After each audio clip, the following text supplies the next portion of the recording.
again. So here's another one that I did about 4 weeks ago and I've only just voiced over. And this is when, sorry, creaking chair in the background again. I sometimes near the end of summer, I'm like, no, we're going to have one more set of like super bright nails before I accept that it's autumn and we need to do autumnal colours. So here it is. So I've filed my lady's previous set down to a thin clear base. I've done all my natural nail work, prepped, primed, got everything ready on the nails, and then I'm coming in with a base of CJP Crystal Glass. Again, I'm near my drawers to remind myself of what I used. This blue is Mermaid from CJP. I'm placing that on the tip and blending up. So lots of ombres and stuff going on in this one.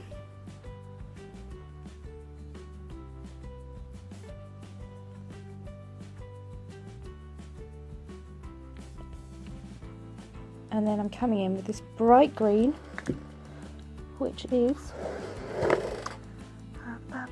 Squashed Frog from Team Gorgeous. And I did go for the most, you know, like brightest in your face colours I could find. Because I had a few people already ask like burgundies and stuff, and I was like, no, it's still August, we're having bright colours still. You're now watching this in the middle of September. So again, I'm really sorry, I've been so slack with my videos. But hopefully we're back up to doing one a day, or at least, you know, every other day. And then I'm going to cap that entire nail in Crystal Glass. Now, I have used a different brand as a design powder here. So basically, if you want to know if your powder is a strength or a design, the easiest way is to ask your manufacturer. If you're a CJP person like me, this is one thing. This was part of what made me love CJP and get a bit obsessed with them, because on their powders, if it is a strength powder, it's, you know, just a normal pot, but if it is a design powder and you need to cap it, it has a teeny tiny little cap on it. So above the name, it's got a little baseball cap. So you know this is a design powder, I need to cap it. Most brands, the cover pinks, white and clear and like the translucent pinks will be strength powders. I know Crystal Nail colour powders are design powders. Team Gorgeous, I think the majority are strength powders. The colour I'm using here is Tulip from Glam&Glitz. How I understand Glam&Glitz is they sell just powders, and then you can use them with any monomer.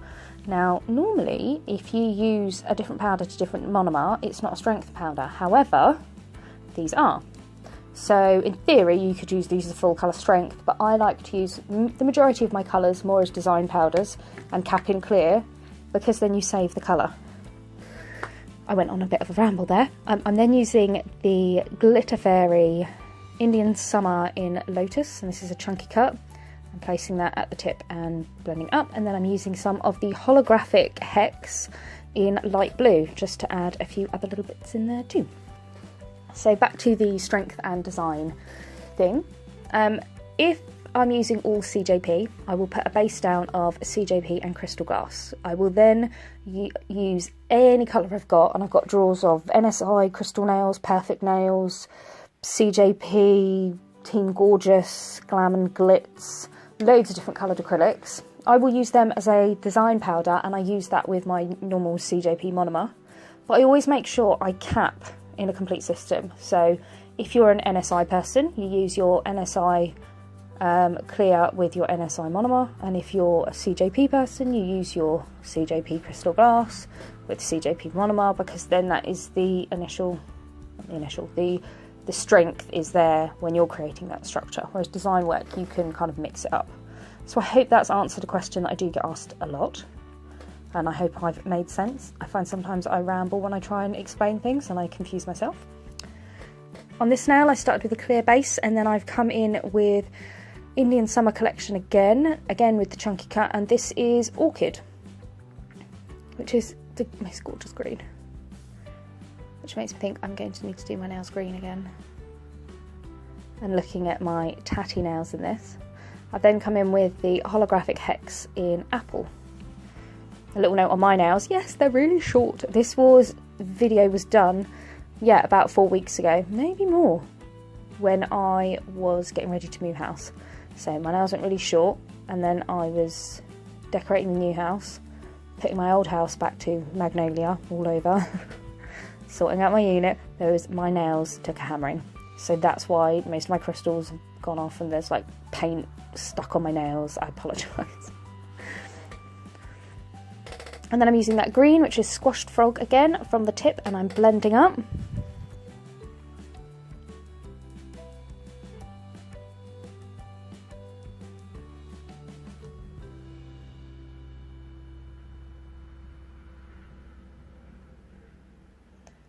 I forgot to put my clear base down. So I'll just pop that down as well. And then coming in with that lovely pink, which is Tulip from Glam&Glitz.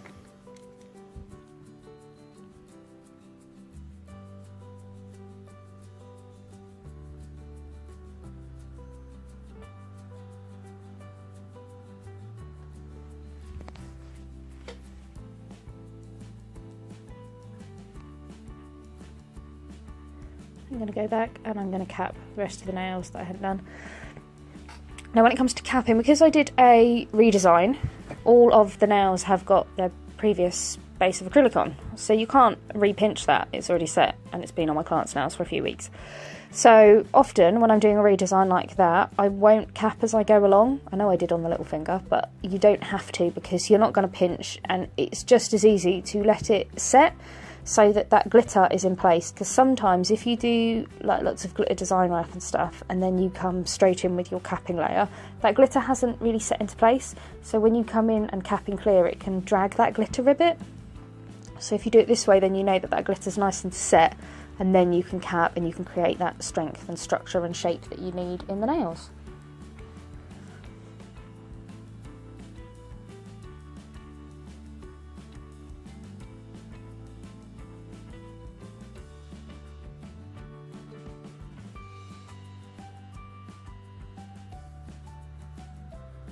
And I do find often I'll cap all 4 fingers and then I'll do the thumb for some reason.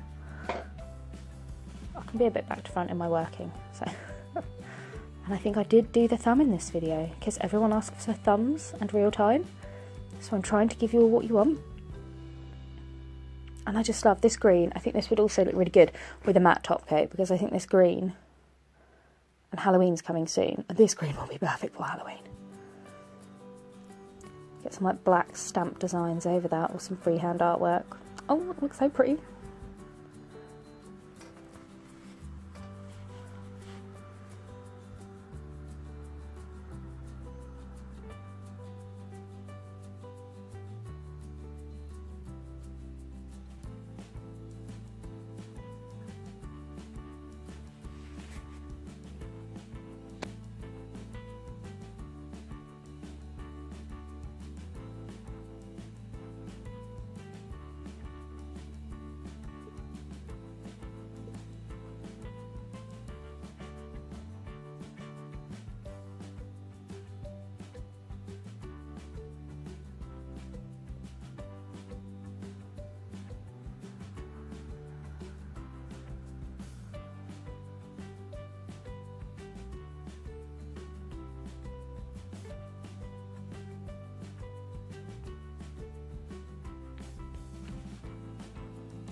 And here we go on the thumbnail. So I'm going to put down that clear base.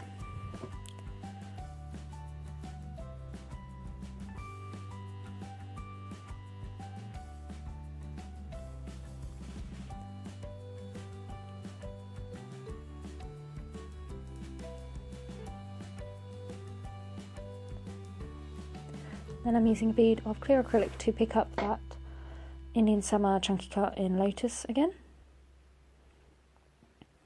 And placing on the nail, and then just using the tip of my brush to pat and pull it into place. kind of nudge it round.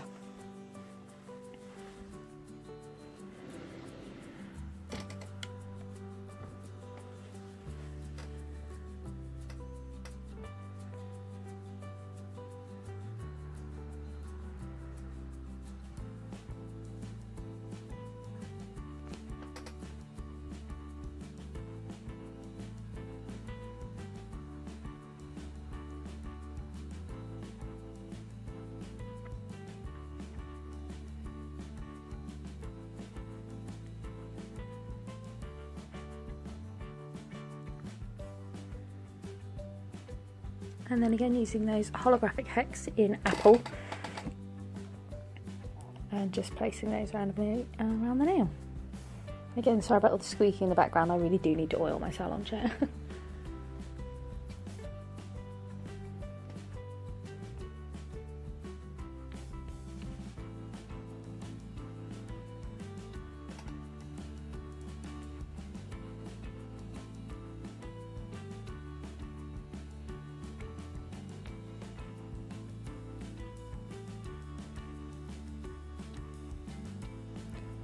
And then capping that in my crystal glass.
And when those are all done, I filed them all into shape, and then I'm going to add a little bit of stamping. And this is from the Moyu henna plates, and I'm using the Moyu black polish and their kaleidoscope stamper. Picking up and then placing on the nail.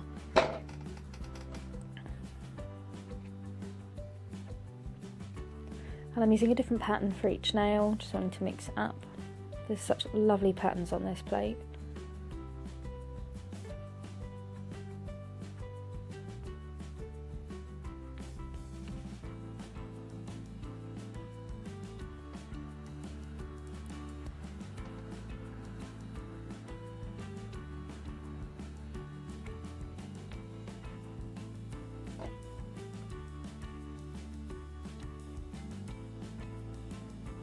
And then I'm going to place my first top coat on the nails that I've got the stamping on. You always double top coat stamping or any nail art to make sure it's fully encapsulated. So I'm putting that first coat on these two, and then I'm going to cure that layer for 30 seconds. So it's only a half cure, and that's because I still want it ever so slightly tacky, so not fully cured, so that then when I put the second coat on, it will adhere to it.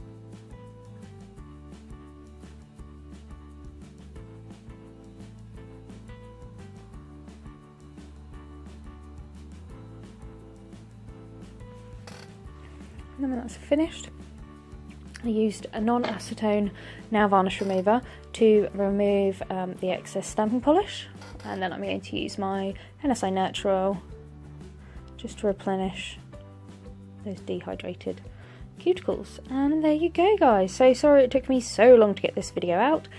I hope you enjoyed it, clinging on to the last of the summer brights before we give way to the golden shades of autumn.